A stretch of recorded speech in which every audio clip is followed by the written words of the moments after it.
Assalamualaikum warahmatullahi wabarakatuh. Saya atas nama Siti Arsita Pertiwi Rahman dengan NIM 2102115000011 dari kelas 1 Prodi Arsitektur. Saya di sini akan menjelaskan mengenai arsitektur eklektik. Pertama, saya akan menjelaskan mengenai apa sih itu arsitektur eklektik.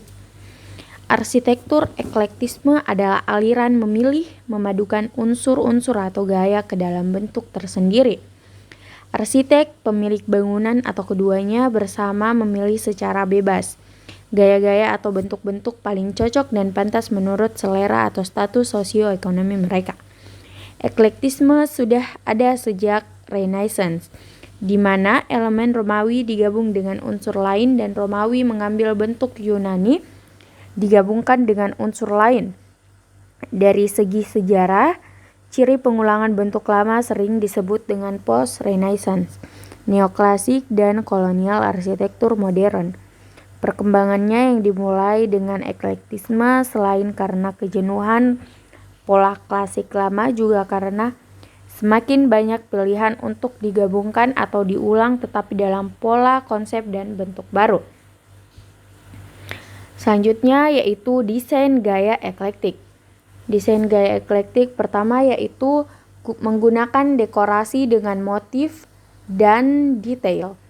Ciri khas dekorasi pada desain eklektik yaitu penggunaan ukiran pada furniture kayu, kaki melengkung pada kursi, dan desain besi tempa sebagai penghias. Selain itu, terdapat juga penggunaan dekorasi dan aksesoris yang memiliki bentuk, warna, dan motif, sehingga unik dan membuat tipe desain ini memiliki nilai artistik tersendiri. Selain itu, dekorasi pada dinding dengan cat tembok yang bertekstur dan lukisan artwork. Banyak aksesoris yang dapat ditambahkan pada desain eklektik seperti cermin besar, vas yang berbahan kristal, lukisan maupun bingkai foto yang dapat digantungkan pada dinding. Penggunaan motif rendah dan warna cerah juga merupakan salah satu dekorasi andalan pada gaya desain ini. Biasanya motif diterapkan pada karpet, lukisan gorden, pelapis sofa, taplak meja, dan juga sebagainya. Selanjutnya yaitu memadukan dengan warna yang cerah. Warna merupakan salah satu elemen yang sangat mempengaruhi seperti apa sih ekspresi dan suasana yang ingin disajikan pada sebuah ruangan. Dalam desain interior eklektik, biasanya warna yang digunakan adalah warna kontras yang terang untuk menghasilkan sebuah harmoni, kemewahan, dan juga komposisi rumah yang indah. Karakter warna cerah yang saling dipadukan akan menghasilkan sebuah seni dan keunikannya sendiri. Selain itu, warna cerah juga bertujuan untuk menjadikan ruangan menjadi lebih hidup dan dapat meningkatkan mood penggunanya. Selain penggunaan warna kontras dan terang, warna dengan aksen netral juga perlu diterapkan dalam desain ini. Warna-warna netral bertujuan untuk menghasilkan komposisi ruang yang lebih harmoni dan nyaman. Penerapan warna netral juga seperti krem atau coklat muda dapat diterapkan pada furniture, dekorasi, gorden, ataupun elemen penyusun bangunan seperti lantai, dinding, dan plafon. Selain itu, dapat juga memadukan warna netral seperti abu-abu muda. Namun, sebaiknya kita menghindari pemilihan warna gelap pada unsur pencahayaan seperti lampu dan gorden. Yang ketiga yaitu gaya furniture yang fungsional. Kenyamanan dan kemudahan merupakan salah satu ciri khas dari furniture pada desain interior dengan gaya eklektik. Semua furniture yang ada dalam ruangan tidak hanya indah, tetapi juga harus praktis dan fungsional. Oleh karena itu, dalam desain dengan gaya eklektik sering ditemukan mebel antik dan modern yang saling melengkapi, seperti lemari antik yang diletakkan berdampingan dengan lemari built-in modern, meja kaca minimalis, ataupun rak display antik dengan kursi yang bergaya modern. Dalam memilih furniture yang akan digunakan, pastikan tetap memilih satu skema warna utama dengan tujuan untuk menyeimbangkan semua tampilan ruangan dan menghasilkan sebuah komposisi ruang yang tidak tampak berantakan. Selain itu, karakteristik dan ciri khas dari gaya eklektik biasanya memiliki furniture vintage dengan gaya ornamen bunga dan juga kain bordir. Bahan-bahan yang biasa digunakan itu seperti satin, kulit, beludru, dan corduroy. Selanjutnya yaitu menerapkan pola geometris. Gaya desain eklektik identik dengan motif dan pola yang cukup rumit dengan menggunakan warna cerah. Pola geometris ini dapat diaplikasikan sebagai bidang visual dalam ruangan. Pola geometris dapat memberikan kesan unik, menarik, dan seni yang indah. Penerapan pola geometris ini cukup bervariasi. Misalnya menerapkan pada bantalan furniture, motif lemari, motif lantai, dinding, dan lain sebagainya. Kebanyakan pattern yang paling sering dipakai adalah garis horizontal, zigzag, vertikal, dan lingkaran. Setiap tipe dan warna pattern apabila dapat dikombinasikan dengan baik akan menghasilkan sebuah desain eklektik yang sangat menarik. Selain itu, pilihan warna senada pada setiap motifnya, misalnya dengan menempatkan motif geometris yang berwarna hitam dan putih pada bantal di kursi dan kemudian diikuti dengan karpet di bawah meja dengan warna yang senada. Lalu saya akan menjelaskan mengenai eklektisme yang berada di Inggris. Salah satunya yaitu British Museum di London. British Museum adalah salah satu museum terbesar dan terpenting dalam sejarah dan budaya manusia di dunia. Koleksi permanennya berjumlah lebih dari 8 juta benda yang merupakan salah satu koleksi dengan jumlah terbesar dan terlengkap di dunia yang berasal dari seluruh benua, yang memberikan gambaran dan dokumentasi sejarah kebudayaan manusia dari awal tercipta hingga masa kini. Gedung ini digunakan untuk menyimpan koleksi benda-benda kuno dan perpustakaan dapat dilihat pada gambar bahwa pada bagian depan atau pintu masuk terdapat portiko yang mendukung sebuah pediment yang bergaya Romawi dengan kolom-kolom yang ionik, octastyle yang menerus berderet hingga sayap kanan dan kirinya. Selanjutnya yaitu Katedral Sainte Maria Major.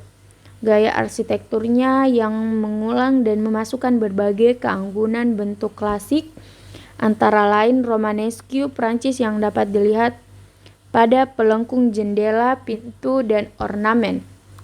Tiga kubah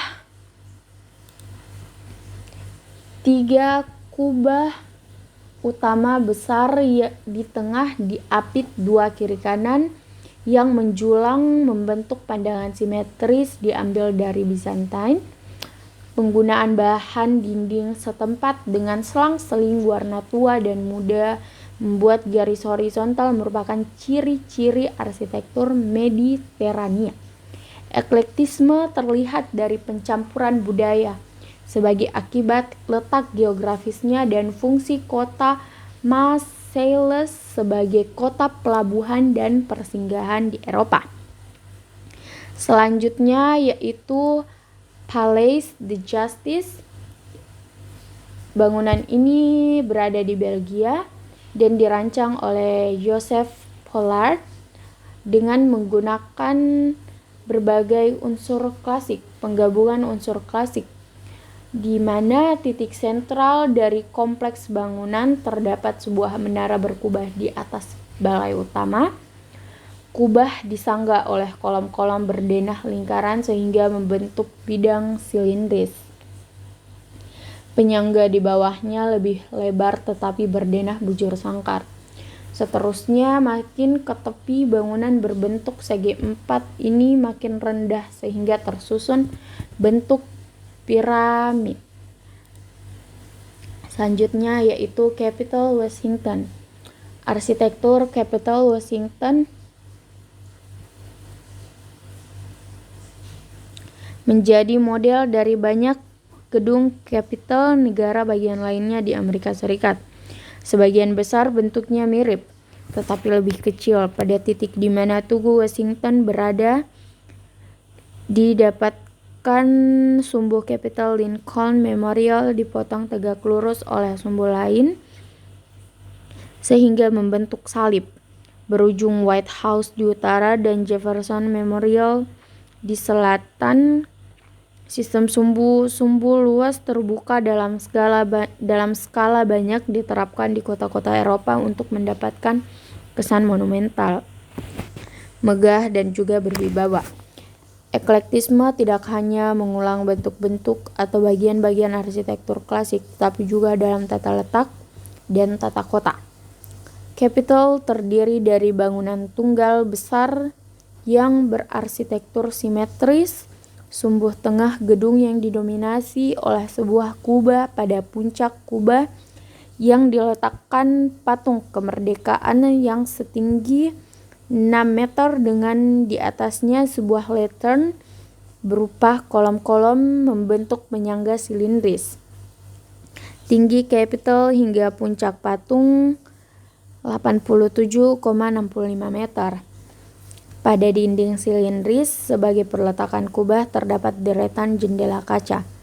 Kubah yang bergaya Bizantin dan berada di atas sebuah tambor atau dinding berbentuk silindris yang bentuknya simetris dengan keseluruhan gedung dengan adanya portiko kembar yang semakin mempertegas dengan adanya portiko lagi di tengah. Ketiga portiko tersebut bergaya campuran antara Yunani dengan Romawi. Aspek Renaissance diterapkan dalam gedung Capitol pada bentuk keseluruhan yang melebar dengan deretan jendela dan kolom yang monoton di bagian depan dan belakang. Panjang keseluruhan Capitol dari ujung ke ujung yaitu 213,76 meter dan lebarnya 106,68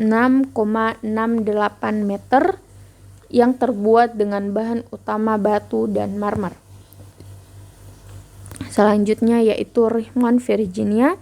Richmond, Virginia dibangun pada tahun 1789 hingga 1798 yang dirancang oleh Thomas Jefferson. Richmond, Virginia merupakan gedung yang berfungsi sebagai kantor dan ruang sidang Dewan Legislatif.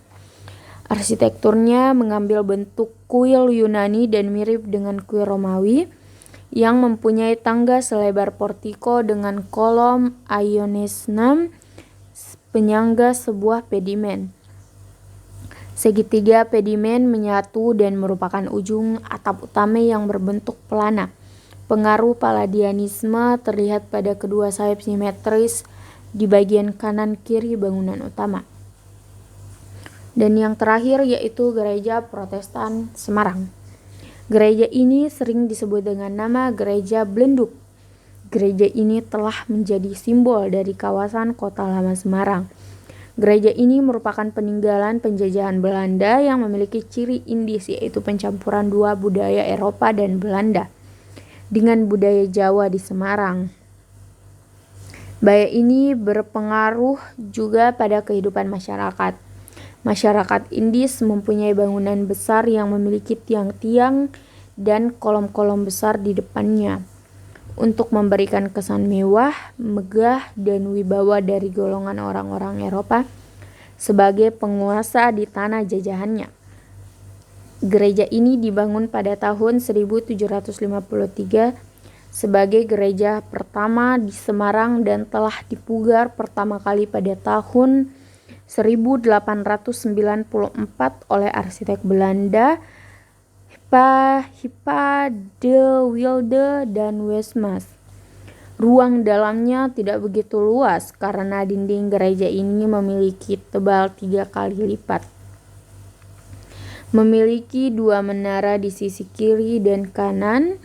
Denah dasarnya yang berbentuk bujur sangkar tetapi pada lapisan atas berbentuk bundar.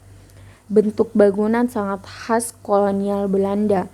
Terdapat juga beberapa ornamen di dalam ruangan yang memiliki ciri gaya Eropa yang merupakan ciri dan budaya Inggris.